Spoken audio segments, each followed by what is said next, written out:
They're reporting funnel clouds everywhere. There was a couple in Footville, and then there was one reported in Albany.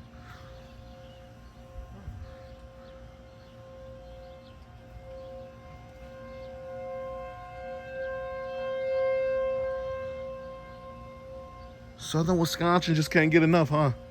Back to back to back.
And there goes the AC right on cue.